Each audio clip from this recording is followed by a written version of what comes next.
Awesome. So I know, thank you guys, everybody that is out there. Unfortunately, you can't see me. I can see these three beautiful women that I have in front of me, that I want to really thank personally for helping me carry out this personal project. And when I came up with this idea, I was immediately supported by AEC Resource. And I reached out to the women that I knew from the industry that I had the pleasure to work with, or that we as a company worked with. And fortunately, it was an immediate yes for all of them. So I'm really thankful for that. Before we start and before I introduce everybody to the call, I want to thank you. And I want to introduce myself. I'm Victoria Molina. I'm an architect from Argentina. I work as a regional sales director for AEC Resource. AEC Resource is an international BIM consultancy firm that works all over the world, providing services of BIM production, visualization services, and laser scanning services. And we have the pleasure of working with a lot of firms in different stages of the construction and the design process of a building, of different building types. And we have the opportunity to help women like Adi, Jean, and Kia fulfill their projects and make them and turn them into reality. So the first thing that I want to do, I already did it, but I don't want to stop saying it, is thank you. Thank you very much for joining. Thank you very much for giving us the time and for being part of this movement. For me, as a personal objective, was to spread the word of very influential women that I have met over these years, so they can share their experience. You can give us your thoughts on different topics, and we can make this very relaxed, like a coffee talk. This is not the idea of give a lecture to anybody. There are no right answers. This is not about anything more than sharing your thoughts and views on the industry and on different other matters. So before we move forward with the questions and everything, I want to introduce these three amazing women. First of all, we have Adi. Adi, she is from BAMO. She, let me read because I don't know them by heart, but she is an amazing woman that is working on the design side now. I hope I make honor of you by doing this summary. A business mind plus 17 years of hospitality, interior design, and construction management experience affords project manager Adi Williams a comprehensive perspective, one that enables her to understand the concerns of key stakeholders and ensure that the projects run smoothly. Raised in Nova Scotia, Adi earned her Bachelor of Science with a hotel design concentration from Cornell's University School of Hotel Administration. She cut her teeth at Cine Little in DC before moving west. First in the world of furniture and then with a general contractor, Adi showcased her project management acumen. She also earned a certificate in interior design and interior architecture from UC Berkeley Extension. In 2007, Adi joined Puccini Group as a project manager, directing restaurant design commissions, coordinating work plans, participating in project presentations, and reviewing deliverables. Adi was promoted to Vice President of Design and Construction and Chief Operating Officer within 1 year. As VP COO, Adi negotiated project contracts, managed human resources, directed studio initiatives for productivity and service standards, developed, maintained office-wide information management systems, and reviewed all final project deliverables.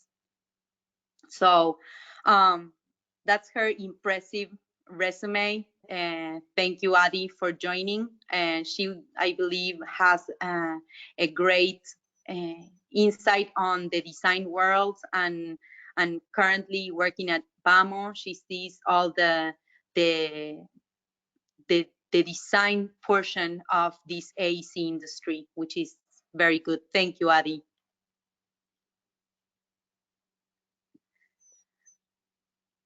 On the other hand, we have Jean Phillips, who I personally know and I care a lot for.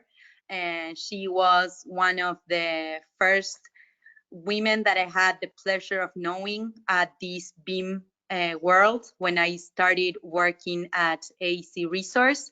We worked together in the development of a very complex project, a hospital that is still under construction and finally getting, I think their doors are getting open this summer, correct? Yes, they did. Awesome. And well, let me give you a bit of background for her. Jean Phillips is the engineering manager of a large mechanical contractor in Colorado for over 20 years. Her 30-plus year career has involved working in the mechanical engineering design field, which included running her own company for 10 years. For those who are interested, working in a mechanical contracting business is a little different than working in a mechanical engineering office. A contracting office works involves evaluating projects, understanding the engineer's parameters, and working through feasible cost-effective solutions with the design architect, engineers, general contractor, and all trades of the project. Jean graduated from University of Illinois in Champaign, Illinois, and has had her professional engineering license since 1989. She speaks English and engineering. Yes, engineering is the language. It is. It is. Thank you, Victoria. No, you're welcome. Thank you, Jean. Thank you for joining. And finally, we have Kia Witherspoon, who I have the pleasure of working with for almost a year now. She comes from DC, and I will introduce her now. The design voice of impact and change, Kia Witherspoon has spent the last 15 years defying every design stereotype. The most damaging is interior design is a luxury reserved for a few. Her voice, advocacy for design equity, and design practice have shifted the narrative, making interior design a standard for all. Kia is challenging the lack of these standards in economically challenged communities. Her presence and leadership have created ripples, prompting housing developers, agencies, and industry partners in these communities not just to take notice of her work, but to do better. Kia is an advocate and an educator in business leadership, equity, and diversity. She has been recognized as a hero and maverick by Boutique Design Magazine, is an alum of the Washington Business Journal's 40 Under 40, and the recipient of the International Interior Design Association Luna Textile Ana Hernandez Visionary Award. Kia is adamant change is possible when difficult conversations happen. She has them every day. She's a female leader of color, speaker, educator, and mentor who exemplifies what's possible for those who are determined by design. So, thanks for having me. Thank you, Kia. Thank you so much. So, the idea of today is to share your views on different topics. We have divided this webinar in three different topics. The first one relates to women in AEC, in the AEC industry. The second one relates to BIM and technology in the AEC industry. And the final topic is the AEC industry and, of course, what's happening today, the COVID-19 situation. Finally, we will have some time for some Q&A from the audience that I would really appreciate if they send us their concerns and they direct the different questions. We will give you around 10 to 15 minutes to send us questions, and hopefully we will try to get them all answered within that time. So I don't know, Caro, if you're going to show your screen or shall I move on? I don't know if... Move on. Just you do it. Okay, perfect. So the first topic is the women in the AEC industry. My first question is directed, starting with Jean, and then I will comment a bit on that. What do you think it's the role of women in the AEC industry? Well, I started mine back in 1980, and I was almost the only woman in the group. And now I see women everywhere. And basically, nothing is limited by the fact that you're a woman, that I can see, but that you need to know yourself. Is it interesting to you? Is it challenging to you? Are you gifted at doing it? Because you'll recognize that right away. So, I mean, if you think about the construction process, okay, an owner or a builder wants to build something. So an architect gets involved with evaluating the site. Then they have to go step into how do you proceed? Do you want to use base bid and spec, or do you want to do design build? Do you want to go for LEED certification? And then you figure out your budget and figure out what your first cost is versus your operating costs. So many parameters involved with that. Are you interested in designing the building? Are you interested in doing the architectural or the interior design? Then there's also mechanical, electrical, plumbing, structural, civil engineering involved with that. Security, big thing. IT in buildings, a food service. Always like to have that place to eat. And then you step into construction. So construction, you've got the BIM, coordination of all trades. You basically do a big 3D jigsaw puzzle with novice and BIM. And then do you like to install the trades? I've been told that you need a really big hammer sometimes to install those things. And the guys that I work with, they have magic dust in their pockets because they can do things that I don't think should be doable. And then I'm just dumbfounded. So then there's also project scheduling. Are you good scheduling and determining critical path? You can do that. Or commissioning. At the very end of the project, they need a third party to verify that everything works for the owner the way that he paid for. And then also there's that person who does the training for the owner to train him how to use his building, what he needs to do to maintain his building so that it doesn't run into ruin in 5 years, you know? So now, be honest. Some of the things that I've talked about, you have no desire to do, and some of the things are really interesting. So that's the beauty of this industry because there's such variety, and we all like different things, and we all work together as a team to get this 75-story high-rise hotel open at the end of the day. So again, the biggest limiting factor is not that somebody is a woman or not. It's, are you interested in it? Does it challenge you? And are you gifted at it? Yeah, thank you, Jean. You're welcome. To back up what you say, I totally agree.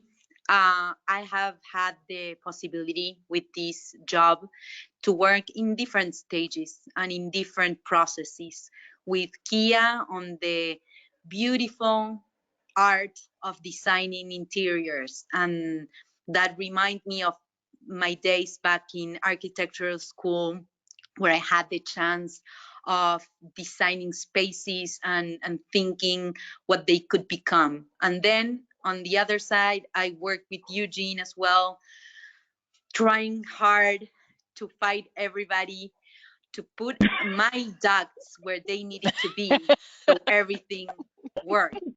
And I had to step up and say, this is my spot.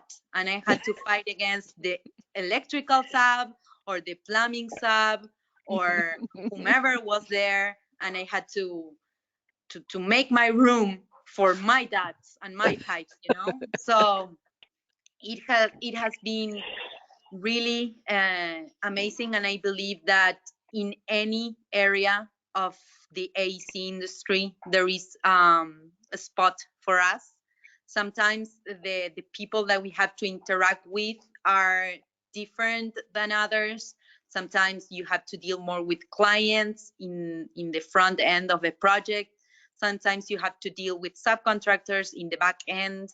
But anyways, it's very exciting, and there is room for women all over the industry to shine, as you said, Jane. So thank you for that message. I think we talked about it before we had this call, and I really appreciate your thoughts and your insights on that. So moving on to the next question. I don't know if we can see them in screen. I think, Caro, you have them on screen now. Well, the second question is, which difficulties have you faced in your career? This is a bit of a tough one. I will give the word to Kia and then Adi to comment. So I'm smiling because this is a tough question, because I kind of give the same answer and it's unexpected, and then especially because it's on a women's panel, right? I think the biggest difficulty that I have faced in my career is working with other women and learning how to bring other women's firms and subcontractors to large deals to make money. I think my male counterparts and developers and clients, they're like, Determined by Design does great, put them on the deal, right? And, my female counterparts or other firms who could be collaborators, they're more microaggressions and this competitive nature that it baffles my mind why it still exists. A quick story, I had met with an industry leader and everyone said, you guys should connect. You guys are in the same space. And I connected with her and we were sitting down for coffee, and she was a few years, more seasoned in the industry. And I was just enamored that she had made time for me. And I'm thinking the meeting's going great. And towards the end of the meeting, she goes, well, I'm not sure why you wanted to meet with me, because we're competition. And I was just floored, because one, my ego wouldn't allow me to think that my then, young firm would even compete with hers. But that has unfortunately been the biggest difficulty I think I've faced in the industry, is figuring out how as women we can collaborate and do deals together in a very kind of substantial way. I would love a development project where it's, like Jean talked about, all the roles that we can fill in this AEC space, if it's just a woman-led team. And I love what she said about, like, you have to know yourself first. But I think, yes, just microaggressions from other women has been the biggest challenge I think I've faced in the industry, unfortunately. That is sad. Right? Yeah. But it has to be honest, right? It has to be said. And I know it's like, oh, really? And it's like, yeah, it is. It's still a thing. And I won't even put a color lens on it. I think it's just a competitive nature of women. And I think sometimes feeling like for so long, there could only be one woman. And if you add that layer of one woman of color, right, I think letting go of that competitive nature and seeing another woman as an adversary and not an advocate, unless we talk about it and say, hey, this still exists, we're going to continue to have these same issues 5, 10, 15, 20 years from now. And I think it just needs to have a brighter, like, it's like, hey, this still happens, folks. Let's do better, sis. Right. I think that's just in the interior design side, though, like, because perhaps it was originally considered a women's industry and maybe wasn't even interior decorator. Like, I mean, a decorator versus interior design side and differentiating that. And recently doing some applications for H-1Bs, they're like, defend why you would need a bachelor's degree to be an interior designer. I'm like, well, it's the same as architecture. It's a real industry. It's not picking colors and pillows. It is. Yeah. And I don't know if it was a woman thing. I think when I'm working, or we were both interior designers, right? I couldn't fathom why this particular person thought that she would close out that meeting that way. And it wasn't the first, it wasn't the last time. It's been on leadership committees with other organizations where just the microaggression among women, it was just like, wow, really, this is the thing? I don't have time for that. You guys do? Okay. But I can't pinpoint it or say it's just interior designers. It's been, development managers, VPs at large, developers here in the district. And maybe it's just DC. I don't know. But it's just a fascinating thing where I have my male counterparts who are just kind of supportive and encouraging. And they're always, one, providing business development, but also this mentorship component where I was like, you are? Okay.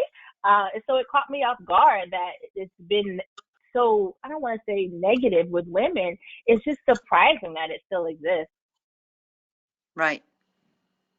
Yeah. Yeah. I think that's one of the biggest challenges that we face. We need to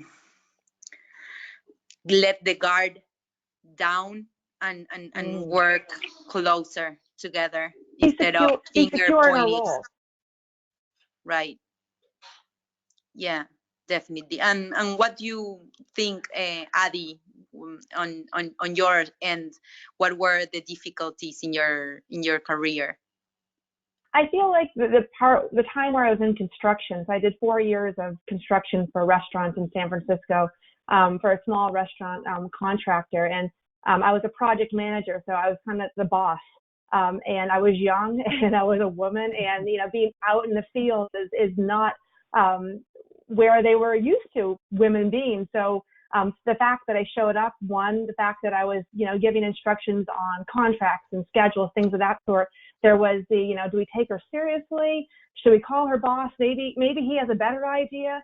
And so it was really a matter of asserting myself, feeling comfortable, but also listening, because I was young, and there was a lot of advice that I should take, should be responsive to. So, being able to take the advice without discounting my opinion or my position or things of that sort was kind of that challenge. And by the end, there were more women that I saw in construction, and it always thrilled me when I saw women on the crews as well.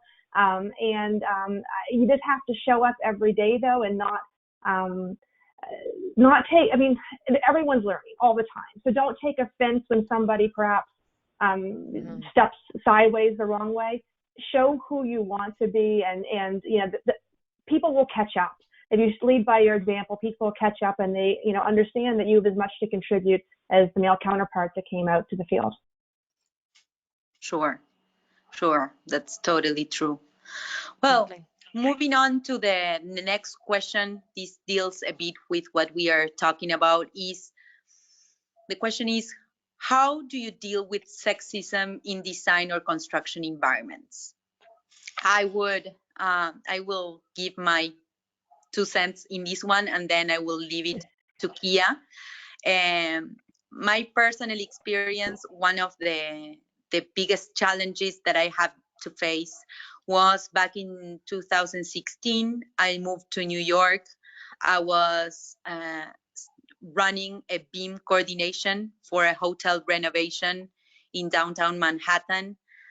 And the idea was just to go there, do a kickoff meeting, and then go back home and finish up the project. I ended up staying for 6 months there because the job was very demanding. And I was the worst of the nightmares for subcontractors.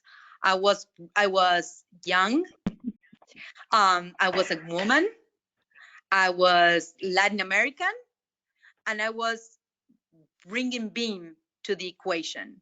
So at the beginning, it was hard, but from day one, I showed them that I knew what I was talking about and that I had everything clear on my end, that I was sure about of what I was showing in the screen and how they needed to solve their issues, especially because I had to tell the different subs, move these couple of pipes here, move your ducts some inches down there.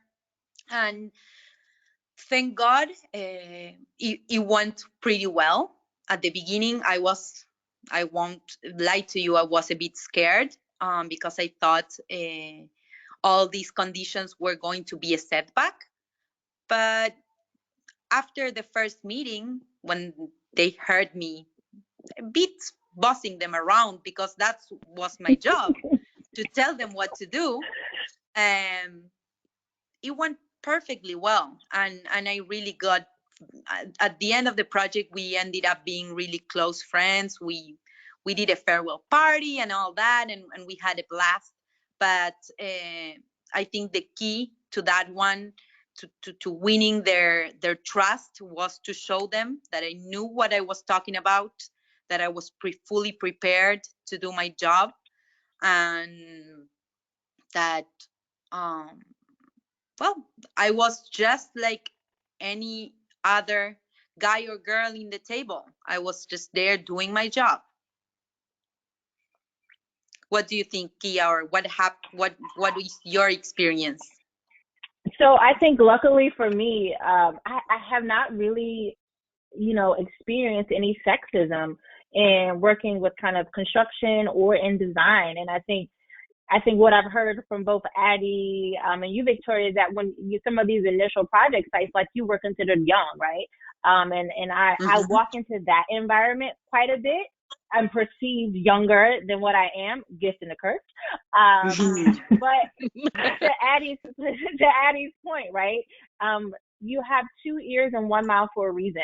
And I think I listened intently a lot more in scenarios where I either walk into a room where I'm the only woman or the only person of color.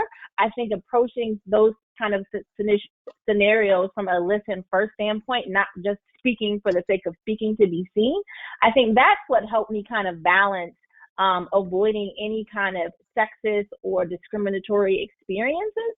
So I've been really thankful I have not experienced anything. If anything, I would say I set myself up at times. I swear most of my GCs cannot stand when I come to site because I'm always in non-OSHA compliant shoes. But other than that, I haven't had any real issues.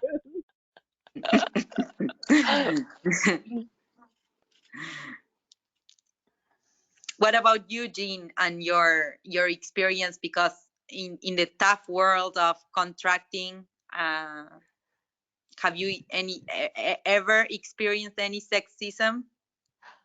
I have not. I've not experienced that. I don't know if it's because I've always worked for small companies, and like everybody's been saying, when I don't know something, I don't know something, and I ask and I listen. And there was one guy that took me down at a job site, but then I had to think about it, and it was like I was a little arrogant. I did not know the answer, and I should not have opened my mouth. So if somebody does come at you with something, you need to listen to them and say, that person is not going to define who I am and what my knowledge is, but did I step over a line, or did I say something that I didn't really know? And I tell you, doing that once, because you're humble when you're coming up, and then all of a sudden you know a lot and you've got this position. Well, you don't have to be arrogant in that position. You still need to be humble. Right. You can't also change someone's opinion of you by making them change it. I mean, it's not an active thing. You have to show up each time, be true to who you are, and hopefully they have the 2 ears and the 1 mouth too, and they, come along with you, and they see you for who you are and what you bring to the table, and not for your gender or anything else. Mm-hmm. Well, moving on to the next question, I think what you're saying is really important. The next question is, which advices would you give to all the women looking to get in this industry? So, Adi, what do you say? What would you say to all the I people would listening? riff off of Jean's first answer, which is there's unlimited opportunities in this industry to participate. And it really comes down to what you are interested in, what strikes you. You're going to spend a lot of time doing it. And you have to, really, feel invested in that industry, and to not look at it, as historically a men only area or, women's business, but just look at it as these are different things one can do, different interests, and they're open to everyone. You do have to have thicker skin in some areas, and you have to acknowledge that in yourself as well, because that's something that, again, you'll have to do day in, day out, hopefully lesser over the years, but it's a daily activity to have thick skin in some areas and not in others. And then it's to look at the type of company or type of group of people you want to work with, because not only what you do, it's with whom you do it. And every company has a different approach, a different style. There are those who are great mentors. There are those who like to throw you in and see if you can swim. Some people like one, some people like the other. There are those that are more led, a men's industry, even, not the type, but just it's, a lot of men in that particular company, a men's club. And it really just depends on your personality. You have to be honest with yourself, though, because it can be miserable if you're trying to put yourself into a type of industry or a type of arena that is not comfortable, because there's a lot of time spent there. And this is an industry that, again, if you're doing the design side, you are notorious for working late, after hours, things of that sort. If you're in the field, it's notorious for your being, up at 6 in the morning, 5 in the morning in the field working, but then waiting for those designers at the other end who don't wake up that early to answer your questions later on in the day. So it's a long slog, and every project also, I have to say, our industry is defined by projects. And so you have to also think about that. It's great because it's exciting. Each project has a phase, a start to an end. But for the people for whom you're doing it, it's one part of their life. And for instance, when I was doing restaurant construction was typically a 3-month build out. For the owner, that was 3 months of his life. And then it was done and he opened. It was great. For me, it was 3 months and 3 months and 3 months and 3 months. And if I treated each 3-month sprint like a sprint every time, I would be worn out. So you have to also balance that sprint and marathon, because, again, it's our life, these projects. For the people whom we do it, it may just be that project. And so you do have to, moderate how you approach going into this field. Sure, definitely. Yeah. Perfect. Thank you, Adi. Well, I have a little story of so I went into college, and I thought, I'm going to do computer science. It's going to make money. It's going to be good, right? Okay. Well, I took my second computer science class, and I would work for like a week, and I'd finally get this program running. And then somebody next to me works on it for 2 hours, and they get it done. And so I realized, okay, that is not my gift. I need to move on. So then I switched into general engineering, and I excelled. I loved it. But I was really good at physics, not so good at biology. But it's recognizing that you do have gifts. Don't go into something just because you think it's going to make you money. You have to be good at it. And if you're good at it, you'll like it. If you like it, you'll be good at it. That kind of works that way. And kind of to springboard what Addie was saying, I see the purpose of a manager as their job is to make sure that you have the tools and the training you need to be successful, because the manager needs to manage you and give you those gifts. Okay, so that manager needs to be able to read you to see, do you do better with spreadsheets, giving you spreadsheets? Do you need to have a notebook? But the biggest thing is you need, since that is their job, you need to ask them questions. You are smart and you know you want to continue on. So you need to put a voice to that and ask them, because they're not going to, you know, sometimes I just see this big question mark on some people's foreheads, you know, after I've given them the 6th task, and I go, okay, I need to back off, let them get those 5 tasks done, and then come back to them. But then I do expect them to grow with that. So if you're given 20 new processes to learn, realize that some of those tasks are going to take time, months, to get really good at. So give yourself a break. Right. Give yourself a break.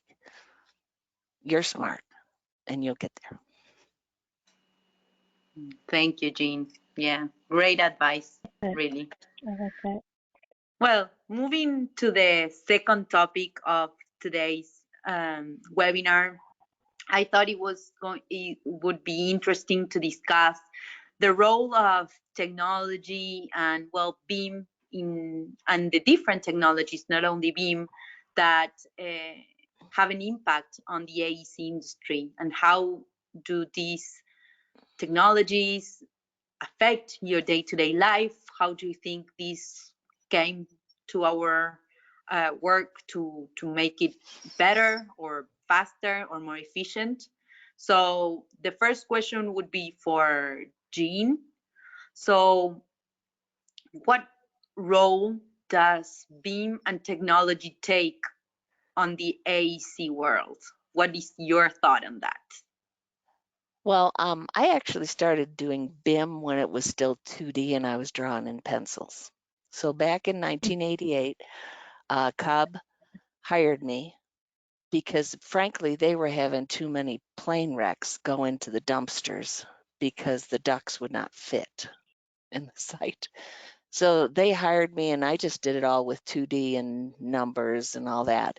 And so now it's generated into 3D. And Novice gives you clash detection. And so you're able to do things, I think, more creatively and evaluate possible solutions a lot quicker and easier than you could before. And now BIM is developing, you know, somebody has a problem with an air handling unit or an electrical panel or whatever on site, or a MRI machine. And what happens is you can actually, from a computer, you know, in another country, you can dial in and you can look at that piece of equipment to see what's going wrong with it, see what kind of maintenance it's had on it, find the history of it so that you can send the technician with the proper parts and the proper information to it. And then you can also have have a drawing up that a maintenance guy can say, okay, it's getting too hot in Joe's room, so I'm going to go look at his piece of equipment and realize, oh, that filter hasn't been changed for 5 years. You know what? First thing, just go change the filter, and that'll probably fix the problem. You know, or you can also check the coil. You know, you can do so many things with BIM now. And the sky's the limit, because every time we sit here and we say, boy, I wish that computer could do that. I think that'd be a great idea. Somebody should invent that. Mm-hmm. Well, that's what's happening with construction. I mean, Right. next year it's going to be even better. It'll be a pain in the neck for somebody to implement, but it'll be better. Right. Well, for me, I think BIM and technology play a key part, because thanks to that, I've been able to participate in projects from all over the world, from my house and from my office. I mean, we have sat, I remember 7 years ago, sitting down in front of a computer at my office, talking to Eugene and doing a Zoom meeting or a meeting and looking at different ways of creating shop drawings that somebody else, because you were at Colorado Springs, I was here in Argentina, somebody in Texas, in El Paso, was going to build and turn into a hospital. So I think the amazing possibilities of adding technology to your workflow is, I don't know, for me, it has been a life changing. It has allowed me to participate and help in so many projects throughout the US and the world that I could have never thought of being part of before. So for you, Adi, how was or BIM or technology and your position currently interact?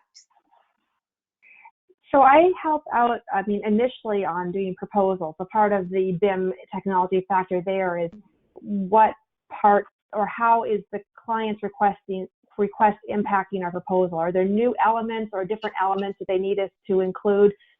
We do BIM in our office, but we also do projects by CAD, and the time to do a BIM project is more than the CAD project for us. So it's calculating those costs, also the visualization cost. More and more we're experiencing clients wanting to see visualization early in the project, and early visualization also has a greater cost than later visualization.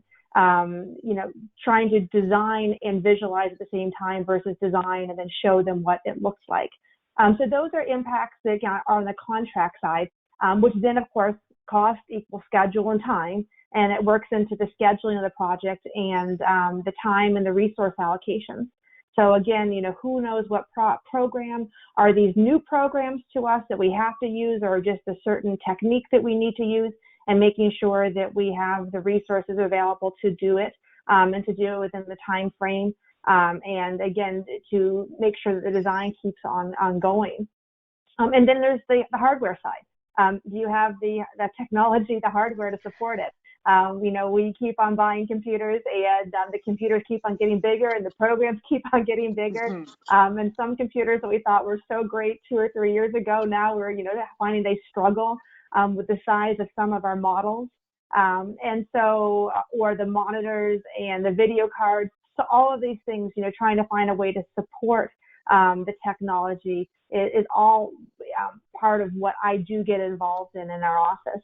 And then nowadays, again, working from home, do you have the bandwidth to support the visualization of the model that you're running on your computer at work that you hope is big enough to support that model?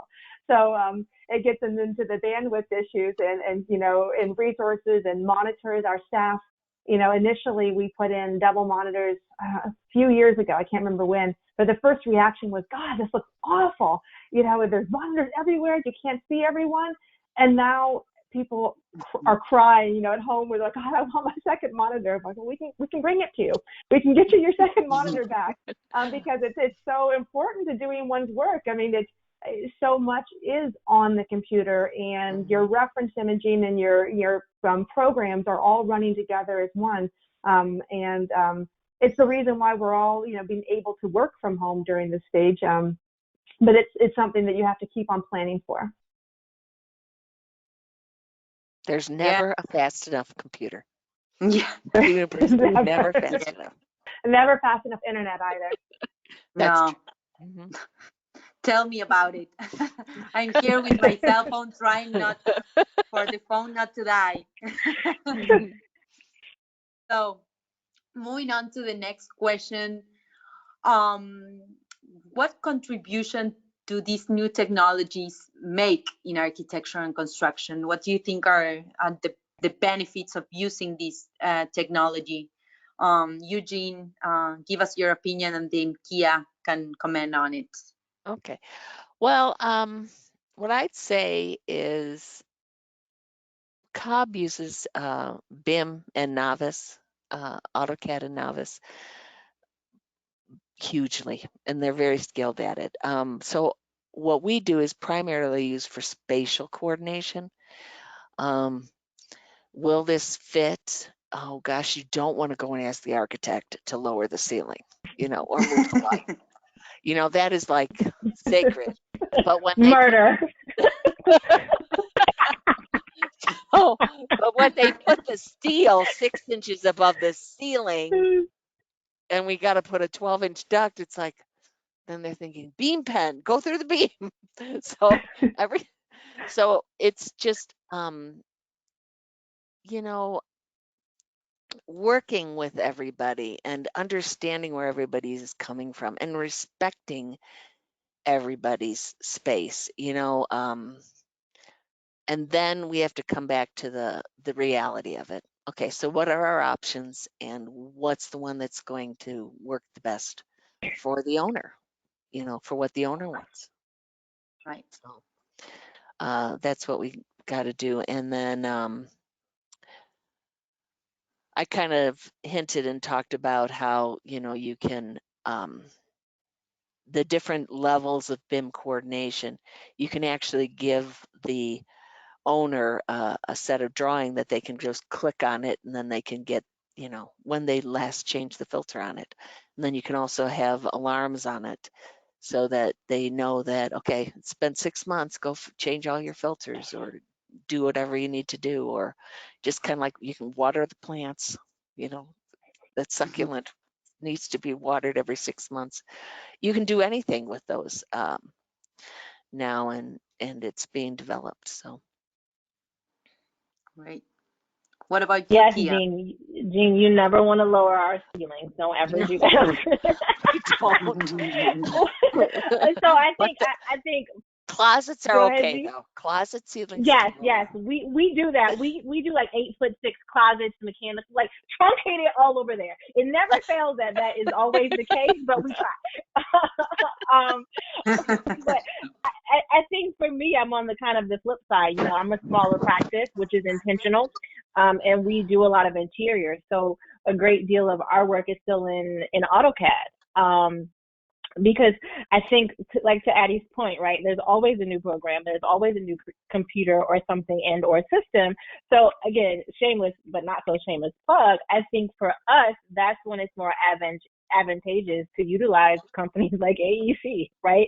It's a more cost-effective way for me to be introduced to them, and as a owner of a firm, I don't have time to learn a new program, right? We're not going to do that. So I think I've been able to kind of capitalize on these new technologies a lot. We work with a lot of large architectural A&E firms who are in BIM doing Revit, and we just aren't doing that. So we're able to kind of do that with resources like AEC. But I think, it's also forcing this kind of back to basics, where you are really going old school with sketching and trace. Because while BIM and that type of technology is very advantageous, I think there's also this missing element of creativity and design, which always goes back to Sharpie and trace. So I think the technology advancements are also forcing us to go old school, to really push our creativity and really use it as a tool for coordination and building and estimating and pricing. And then again, if you're a small shop, let someone else do it. Well, then it adds the whole idea of communication. How do you communicate from your little head to that other person, know, and then be able to develop it? Absolutely. Yeah. So I think that there's a lot of programs out there, and not all of them need to be used, or not all used at the same time, and not all, used at the same point in a project. And going back to my comment earlier, and this is kind of jumping in probably to the next question, but visualization is great, but our designs are not commodities you pick off the shelf. I like that one. I like that one. And the idea of having a photorealistic rendering available at schematic design, you don't even, you don't know what you want yet. You don't even know all the solutions, and why photorealistic. So I think it's utilizing the right program at the right time, at the right level of development. And just because it exists does not mean that that's something that is right for your project. Addie, it's so funny you say that. We've started paring back on our full photorealistic renderings. Yeah, we could do it as an ad service, but I think my job as a creative is to tell you the story and to make you imagine it. And I think these photorealistic images, depending on what they're needed for, right, for marketing purposes, but to tell that design story, it's kind of like I'm doing you a disservice by saying, like, here, look at it. This is exactly what it's going to be. There's no surprise. There's no kind of reveal for the client anymore, because they're just like, oh, well, I can get an exact image right now of what it's going to be 24 months or 48 months from now. And it's like, you don't want to I don't know. That feels a little like it takes away from the experience. It's schematic. Here's what the space is going to look like. Right. I'll give it to them at 100% GD maybe, because at that point we should know. But it's schematic. It's not. We don't know yet, and we're spending so much time trying to visualize. And you show it to someone, they go, "Oh, I don't like those flowers on the table." I'm sorry, the flowers on the table has nothing to do with the design. Yeah. And now you throw out the whole design because you didn't like the flowers on the table, because that was the impression you got, and you fixated on that, and you forgot to look at the whole picture. Yeah. And people think that technology, well, I just want you to take all this and move this over here. And it's like, just push that easy button and it'll take 10 minutes, right? You'll give me a new one. It's like, no, this takes time. So it does. I mean, the thing is, technology still has a person behind it. It's not like the computer's already pre-programmed to, read your mind and to develop the design. And it's kind of, again, I'm jumping, sorry, Victoria, in the next section, but for us, we have gotten to BIM. We've learned BIM. We've done our office, and we have done some projects in BIM. And I think there's the perception that BIM is going to erase all RFIs. Everything's going to be pre-worked out. It's all done. It's going to build itself. And it's not going to build itself. It's going to cost you a lot of money to design it in the program, because there's a lot more detail. But the other thing that we're experiencing is that for us, as in the hospitality design world, sometimes the efficiencies aren't quite there. When you're building a skyscraper and you're like, okay, the window model is this, right? And I'm going to plug it in, 5,000 times.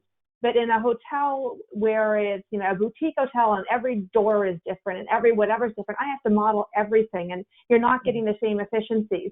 And so, again, you have to be smart about what you're asking for and how you're applying it. It can be really great for some aspects of the project, and for other aspects, to model my molding so that I can put it up. I mean, like, there's just levels of detail that just don't make sense. And trying to educate the user or the end user, the client, that yes, you can have it to this degree, but then I'm going to flip over to 2D again, because that's what makes the most sense. It's the most cost effective. You have to educate people on it. Just because it exists does not mean it's the end all be all. Definitely. And related to this technology and our world and how it interacts, the next question is, how do you think these new technologies will go forward in the future? What are your thoughts on that, Kia? Like, what do you envision in the near or long future about technology in our world, in the AEC? Oh gosh, I think just kind of foot stomp what Addie mentioned is just like, the future is knowing how to maximize these technology resources, and then knowing the limitations, and understanding that everything can't be all things and solve all problems. I love what she said about, like, we think we do BIM and there could be no RFIs. I wish. But I think also realizing technology is just a component of the experience. And I think especially right now, we're relying so much heavily on technology to connect us and work with just our clients and our coworkers and our colleagues, that it's going to always have its limitations. It should not be 100% something you rely on, but really the people behind the program. I think maybe Jean or Addie said that. I think technology will always force us to find better ways to connect and collaborate with the person who's behind that program. Perfect. Yeah, totally agree. And you, Adi? Again, I'm gonna, it's the same thing. I mean, I think the thing is that technology is going to keep on changing, and it's a way of communicating, but you can't forget the business that you're in. If it's interior design or mechanical engineering, I mean, you can model a great duct, but if it's not going to, if the airflow is not there, doesn't matter that it modeled and it fit within the ceiling space and the interior designer was ecstatic because their ceiling height was really, really high. You have to have good design.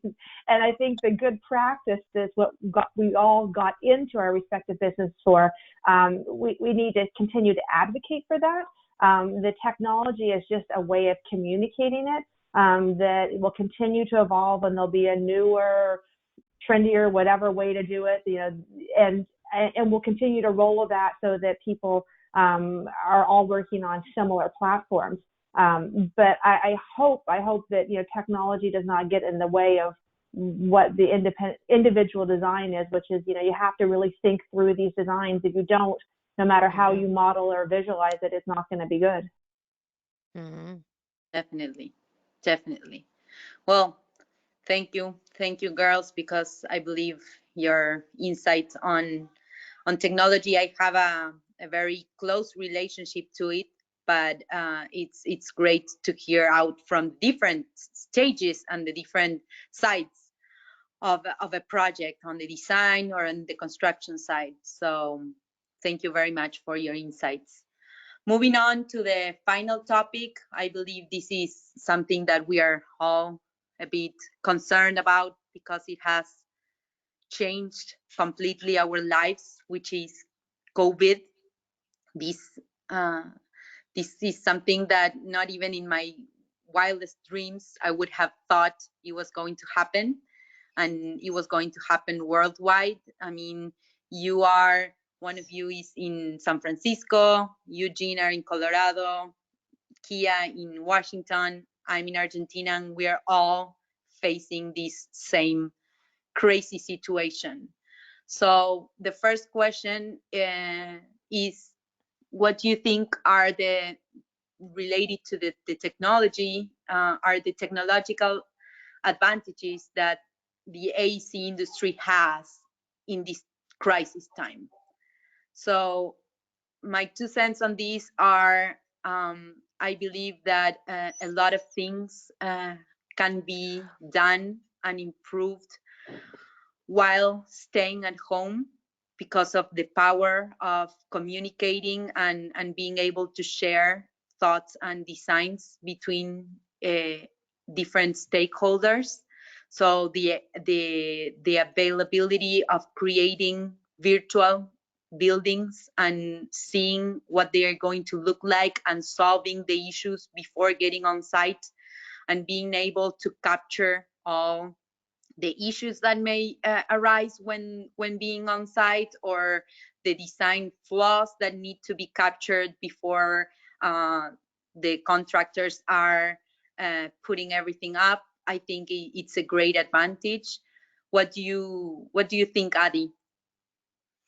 I think the advantage that we have, in addition to what you described, is kind of more of a psychological advantage. We've been working in teams remotely. Your architect one place, your interior designer another place, your MEP another place. So we've been working in teams remotely for a long, long time. There's very seldom does a client ever say, I need my team to all be in one location so they can all walk over to each other's offices. So we're all very accustomed to working in that type of environment. So there wasn't a huge leap, I think, mentally for the AEC industry to, move to a remote location, being the work from home. I think the leap, which again we were assisted with by having worked remotely on these other interdisciplinary teams, is just working remotely to each other. And I think we were assisted by that because of what we've been experiencing over the years, and better able to, use the tools we had, the go-to meetings and the Zooms and the Teams, Again, the technology, the fact that, again, the CAD files, we can all look at things, the same thing at the same time. All of those have assisted us. It's just that we have to apply it to our own office. And I think that was, I think, the one hurdle to get over. But the other past years have helped us with that hurdle. Definitely. Yeah, And for 2 sure. monitor. I like 3, just so you know. Yes. I'm thinking 4 and 5 might come soon. Oh. No, I don't want So, fun fact, yeah. I still only have one. Get another one. It's great. My ego won't let me do it. I can't. I'm just like, really? Because like you, Jean, like you just said, like once you have 2, you want 7. Oh, I happy can at give you 2. I'm reason. happy just to move Yeah, I things can back give you and forth. reason.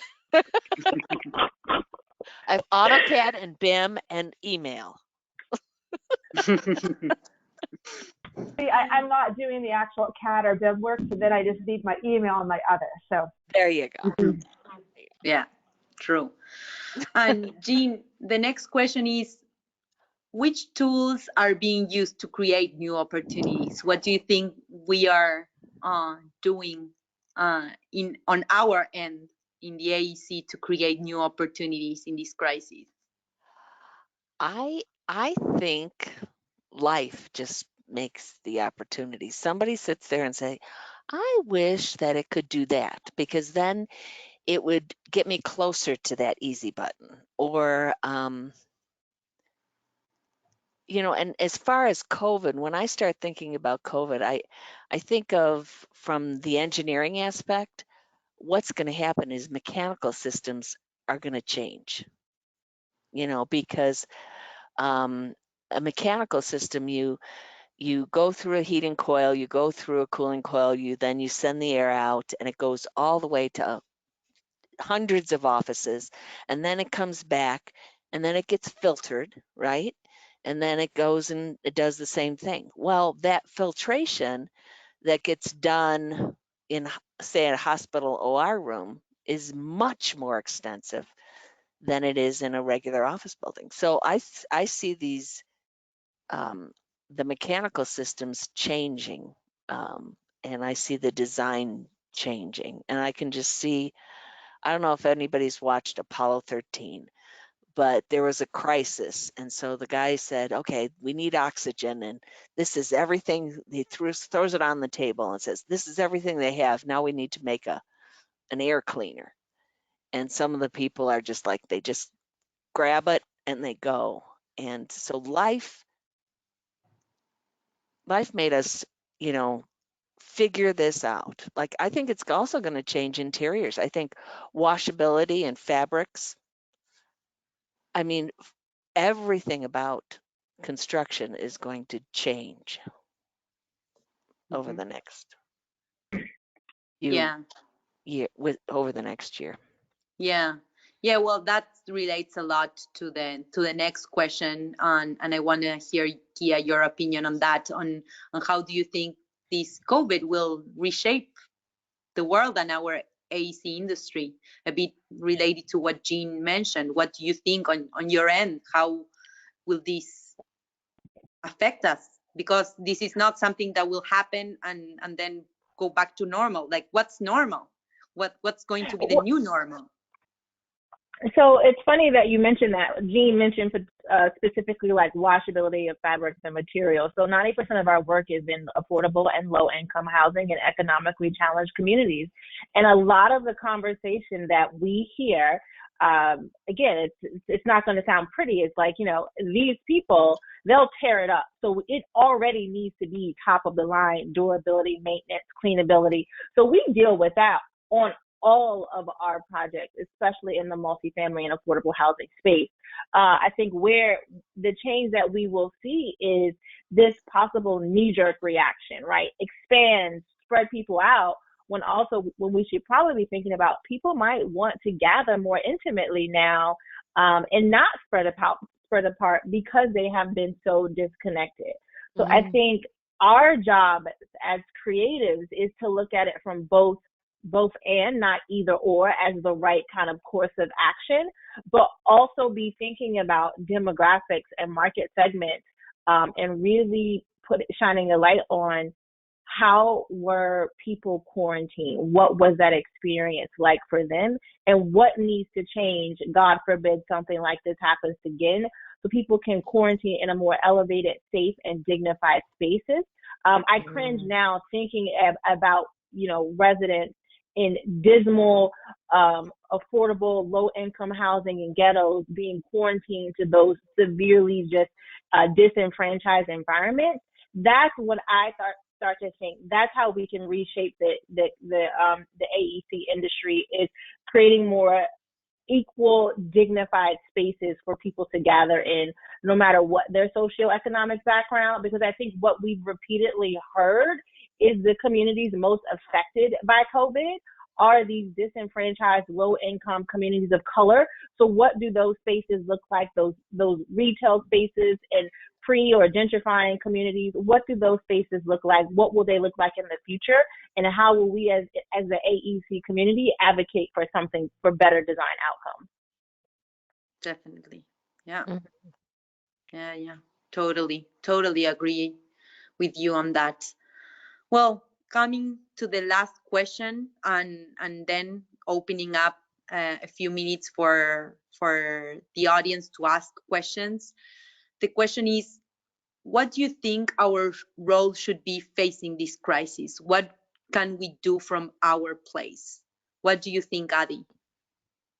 Again, reiterating what Kia said is, we have to design for the present but keep the future in mind.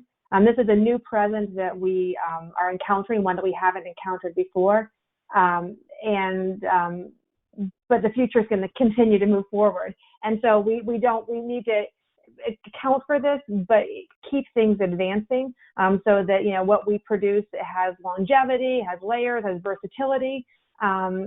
Looking specifically to the industries that BAMO is involved in, hospitality, residential, and senior living. The hospitality, looking at those business models and, how are they going to appeal to their new guests? And again, the AEC industry, as much as it's about building, is about people and supporting people. And that's, so in the various aspects that we work in it, how are we supporting the people differently? What are their needs? Really hearing what their needs are and trying to find solutions that, again, address the present, address the future, have longevity and versatility. Hotels, is there more, now that we're all working from home, is there more working from a hotel environment, and how do you accommodate that? And the residential aspect, for us, it's, our homes have to do so many more things. They're your office, they're your gym, they're your classroom, as well as the home that they used to be. And, in most cases, they can't really afford to get bigger. So how do you make them be able to transition better for the people using them? And then in the senior living, it's, there's the togetherness apart. That's a vulnerable population. And how do you support that population? So it's really focusing on the people part, the need part, and letting that guide how we move forward with our design solution. Yeah, definitely. Yeah, I think it will bring us all back to what Kia was saying, being creative and using our minds and our power to make spaces more flexible, more adaptable to different, as you mentioned, Adi, scenarios. Now, my house is my house, my gym, my classroom for my kids, and my workspace. So how to handle that all, and how to also improve, I believe, that physical and mental health to the users, how to help them make that environment not feel like a cage or like a confined space, but a place where you can feel at peace and you can do all these things at the same time. So yeah, I think we have a great challenge moving forward. So, well, these were all the questions. Now we will open up the chat for the audience to ask questions. Before that, I want to thank you for your opinions. They were very, very constructive, very enlightening. I believe you're role models. So I'm so glad you guys are here together with me today. So I don't know, I have issues with my I'm using my phone, so I think that maybe Caro, you can read out loud some of the questions. I don't know if she's in the line, on the line.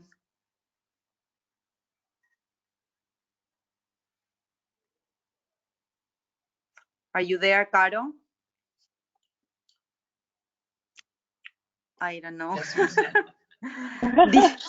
Yes, is, can you hear me? hey, there you are. Ooh. I was getting nervous. Hear me there?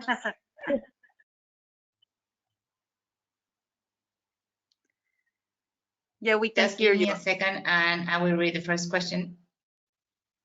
Sure. How would you describe the impact of COVID in the know-how of your work? Can you repeat Could you Any that? of repeat you? that? Sorry. Yes. How would you describe the impact of the COVID-19 in the know-how of your work, or on, I guess, on the work you're doing right now? So I think we were talking about this at the start of the call. I have, from Yeah. our work perspective and the projects that we work on, we have not had any real adverse reaction to the COVID. I think it's still business as usual. We've always had a more flexible remote business model where most of our team members are in different states. So it kind of really didn't affect us in that way. I think where we have seen some issues is actually on active construction sites. Just making sure like the actual general contractor and the subcontractors have all the like safety measures and protocols. How do you do a punch walk when you have to use FaceTime? Is it safe for our team and other kind of project team members, from our architectural partners to our MEP, to do their walks?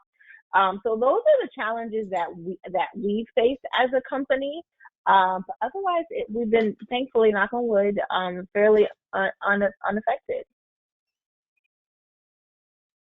From our industry, Yeah, and another question is, wait, sorry. what were you going to say, I was Adi? going to say hospitality, is a huge part of our industry. So obviously that has been impacted. Some things are slowing down there. The flip side is, though, the projects that are in construction, they're actually trying to speed them up.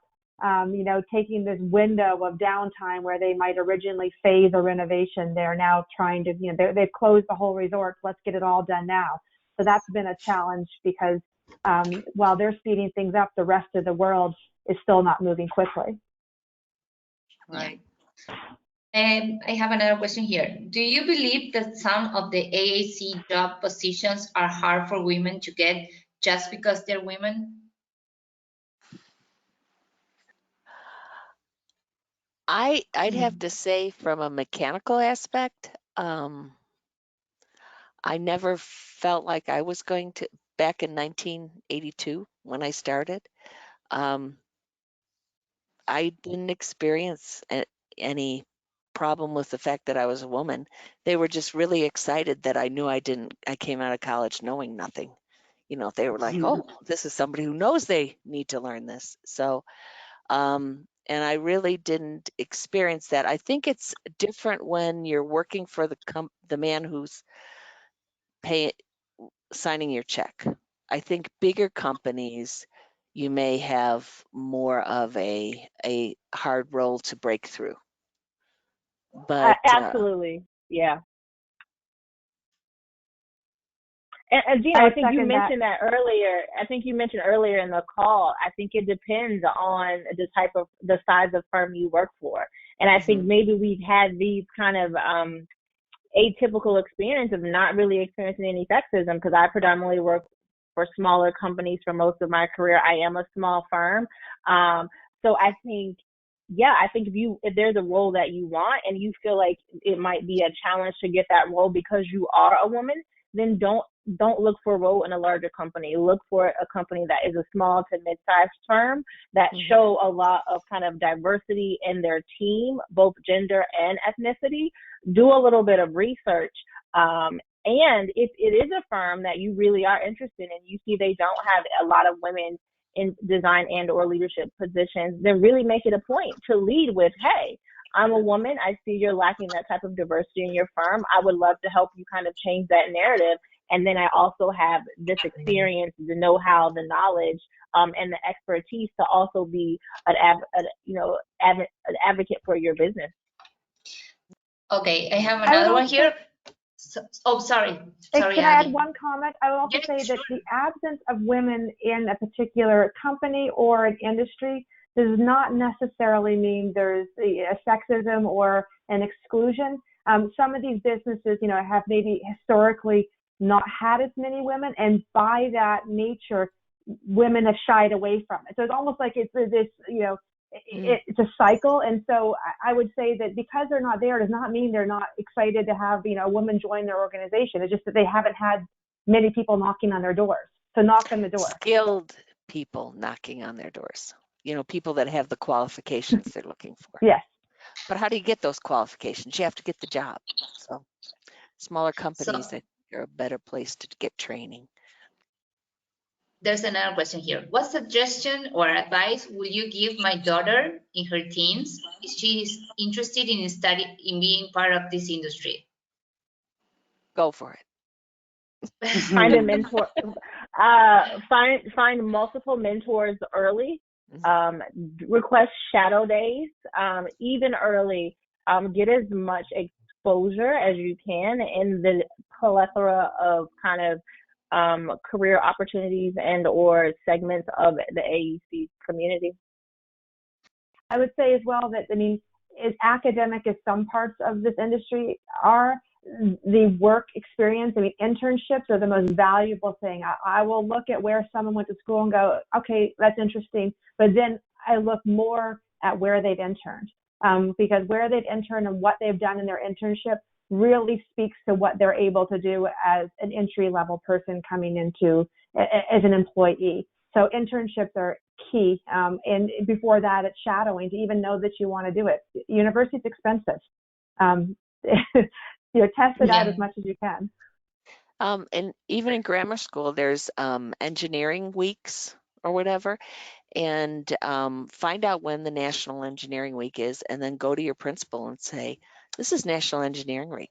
Could you, plan something, or could you direct me to go to, because there's, for engineering, there's ASHRAE, then there's the electrical engineering, and also they have people that will actually come in and just talk about it. So get your principal involved. That's good advice. This is a question for Kia.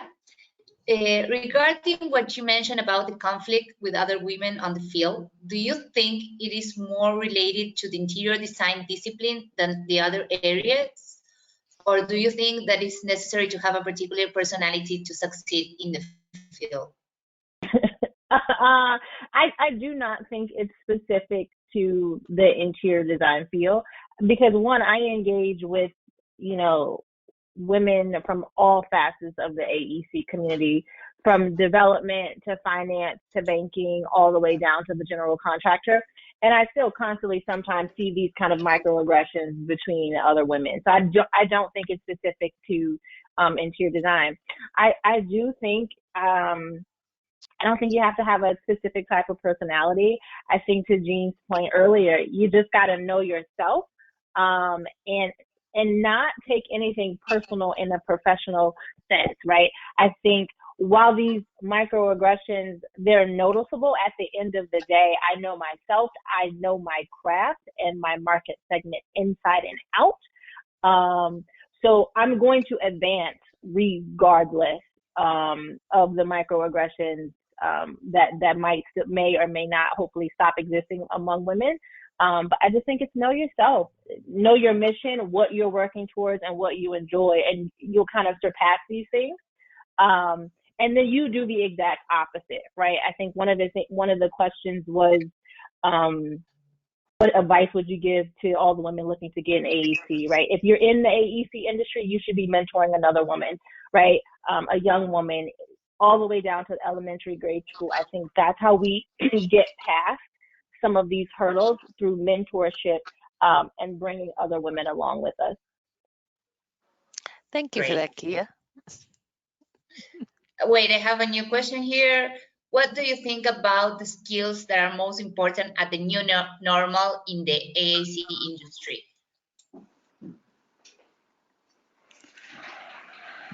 And just for any one of you. Okay, I think as women, one of our superpowers is this innate ability of empathy, right? So I think in this new normal, we are able to tap into empathy and connection and people in a much more intentional type of way. So a really big thing for me in the new normal is connect going old school. I've sent out a ton of handwritten notes, thank you cards, just thinking of you cards. Whether people are in their office or not right now, when they return, they'll get these more human, empathy-focused touch points that has a greater impact on relationship building. So I think that's what, as women, I think we have that ability to connect. And in the new normal, we should all hone in on that a little bit more intentional and not transactional connection opportunities. And that goes even within the office. You have to be more intentional with those. I mean, you're not going to pass each other in the kitchen. So, reaching out to people and having those intentional moments of connecting and seeing how their lives are like, you have to be active about it, because it's not going to happen as a passive activity. Mm-hmm. Great. And another question, do you think that women find it more difficult to balance family life and work than their partners? I don't think that it's more difficult. I think it all depends upon what your family dynamic is, because that question automatically assumes that the woman is the default parent or something of that sort, which I'm not saying that may not be the case. But I think that it's, you have to really, work with your partner and your family dynamic to support each other, to support the children, to support your careers, and to be, maybe the difficulty is just, having the feeling that you can ask for that extra assistance when you need it, and vice versa. It's open communication. I mean, both partners now are having, the same demands upon them, and it's how you divide and conquer that matters. And I would say get help when needed. You can't have a full-time job, 2 full-time jobs going on, and still be able to clean the house. Can't happen. You need, if you got 2, you need to have sanity. You need to have time with your kids. So what you have to do is find things that you can get help with, or get the kids involved with it, or be creative. Be creative. It's not going to be easy, and it's going to be different for you because it's your family. What works for your family? Right. Okay. Yep. Vitu, that's all yours. Okay. Well, I think we are perfect with the time and everything. So I think it was great. I consider it a great success today. Although I had a lot of technical difficulties, you cannot see me, but I have been seeing you all the time. I want to really thank you. Thank you a lot for your time, because this has not been just sitting down and answering questions. You have been helping me out these past days by sending me your information, by getting the emails from our marketing team, by making yourselves available today. I know, and also I want to thank a lot the audience. I know a lot of people are out there listening, and I really want to thank them. In these times, there are a lot of webinars and talks and things going on out there. So having people sitting down an extra hour or hour and couple of more minutes, just listening in, it's great in these times. I really want to thank everybody for the support, for the questions, for being so interested in the call. I really want to thank you, Adi, Jean, Kia. You have been great.